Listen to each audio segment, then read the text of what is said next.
ఆంధ్ర ప్రాంతానికి వెళ్ళినటువంటి ఓటర్ల వల్ల తగ్గుతుందా లేదా హైదరాబాద్లో ఉన్నటువంటి ఓటర్లు ఎప్పట్లాగానే బద్దకిస్తున్నారా? మా ప్రతినిధి సిద్ధార్థ్తో మాట్లాడదాం.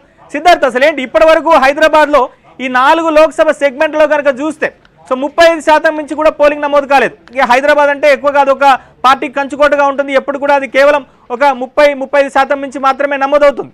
సో ఈసారి ముఖ్యంగా కనుక చూస్తే ఒక మల్కాజ్గిరి చేవెళ్ల నియోజకవర్గం మాత్రమే కొంత చెప్పుకోదగ్గ పోలింగ్ అయితే నమోదవుతున్నటువంటి పరిస్థితి కనిపిస్తుంది. ప్రధానంగా ఐటీ ఓటర్లు ఎక్కువగా ఉన్నటువంటి ఐటీ క్యారిడర్ కావచ్చు, కూకట్పల్లి కావచ్చు, ఫైనాన్షియల్ డిస్టిక్కే కావచ్చు, మరోవైపు ఇటు శేర్లింగంపల్లి నియోజకవర్గమే కావచ్చు, ఉప్పలే కావచ్చు, ఇక్కడ కూడా పోలింగ్ పర్సంటేజ్ ఎందుకు అంత తక్కువగా నమోదవుతుంది?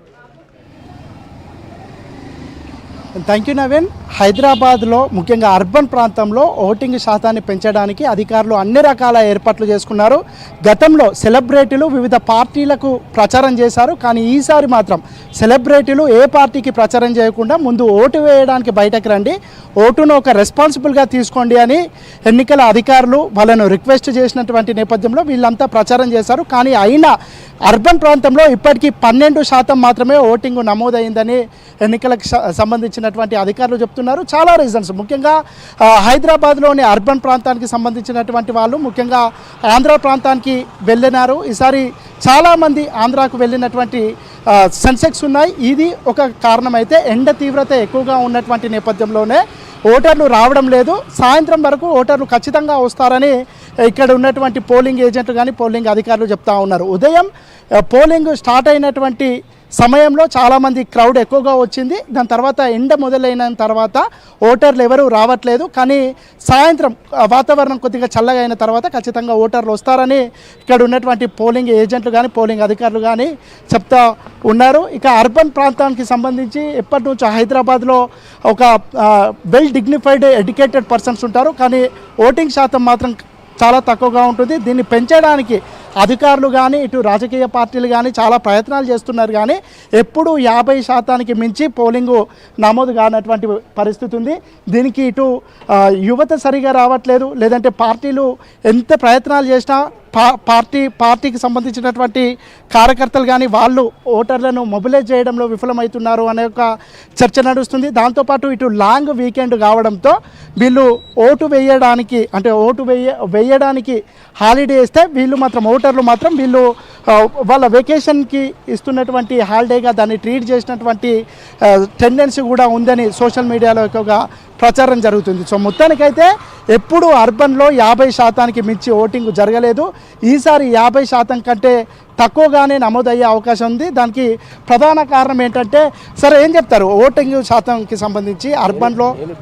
చెప్తారు ఓటింగు ఇంత స్పీడ్గా జరగకపోవడానికి కారణం కేవలం పార్టీ వాళ్ళు ఇంటికి వచ్చి స్లిప్పులు కూడా ఇవ్వట్లేదు. మాలాంటి వాళ్ళు కొడుకుంటూ వచ్చి ఎక్కడ ఓటు అడుక్కోవాల్సి వస్తుంది. కాబట్టి దీన్ని పార్టీ ఎవరైతే క్యాండిడేట్ నిలబెట్టారో వాళ్ళు ఇంట్రెస్ట్ తీసుకోవాలి. అది ఓకే. దాంతోపాటుగా ఇటు ఆంధ్ర వాళ్ళు ఎక్కువగా వాళ్ళ ప్రాంతానికి వెళ్ళినట్టు కూడా కనిపిస్తూ ఉంది. రోడ్లు కూడా నిర్మానుష్యంగా ఉన్నాయి. 70% తెలంగాణ ఆంధ్ర ఓటర్లందరూ వెళ్ళిపోయారండి ఇక్కడ నుంచి. అది ఓకే, థ్యాంక్ యూ. ఇది 70% ఆంధ్ర ఓటర్లు ఇక్కడ నుంచి వెళ్ళిపోయారు. అందుకే రోడ్లు కూడా పూర్తిగా నిర్మానుష్యంగా ఉన్నాయి. ఇక ఐటీకి సంబంధించినటువంటి ఉద్యోగులు కూడా ఎక్కడ పోలింగ్ స్టేషన్లలో కనిపించినటువంటి పరిస్థితి. అది ఎండ ఎక్కువగా ఉన్నటువంటి నేపథ్యంలోనా, లేదంటే వాళ్ళు వరుసగా హాలిడేస్ వచ్చినటువంటి నేపథ్యంలో వాళ్ళు పోలింగ్ను వదిలిపెట్టేసి వాళ్ళ వెకేషన్ అంటే వాళ్ళ సొంత పనులు చూసుకోవడానికి బయటకు వెళ్ళారో తెలియదు. అధికారులు మాత్రం సాయంత్రానికి ఖచ్చితంగా వస్తారు అని చెప్తా ఉన్నారు. ఇప్పుడు ఒక వ్యాలిడ్ ఆర్గ్యుమెంట్ని అయితే చేశారు. వాళ్ళ ఓటింగ్ స్లిప్పులు తమ ఇంటికి రావట్లేదు కాబట్టే వాళ్ళు పోలింగ్ స్టేషన్కు రావట్లేదు అని కొంతమంది ఇక్కడ ఉన్నటువంటి వ్యక్తులు చెప్తా ఉన్నారు. ఇక ఫస్ట్ టైం ఓటర్స్ కూడా ఈసారి చాలామంది ఉన్నారు. కానీ వాళ్ళెవరు పోలింగ్ ఏజెంట్ల దగ్గర పోలింగ్ స్టేషన్ల దగ్గర కనిపించినటువంటి సిచ్యువేషన్ ఉంది. ఇక వాళ్ళు పార్టీకి సంబంధించినటువంటి వాళ్ళే ఓటు వేయడానికి వస్తున్నారు ఉదయం నుంచి. కొంతమంది ముసలి వాళ్ళు కూడా ఓటింగ్ వేయడానికి వస్తున్నారు. వాళ్ళపై ప్రత్యేక శ్రద్ధ తీసుకొని కొన్ని రాజకీయ పార్టీలు కానీ లేదంటే ఇక్కడ ఉన్నటువంటి అధికారులు కానీ వాళ్ళని మొబిలైజ్ చేసి పోలింగ్ స్టేషన్ దగ్గరికి తీసుకువస్తున్నారు.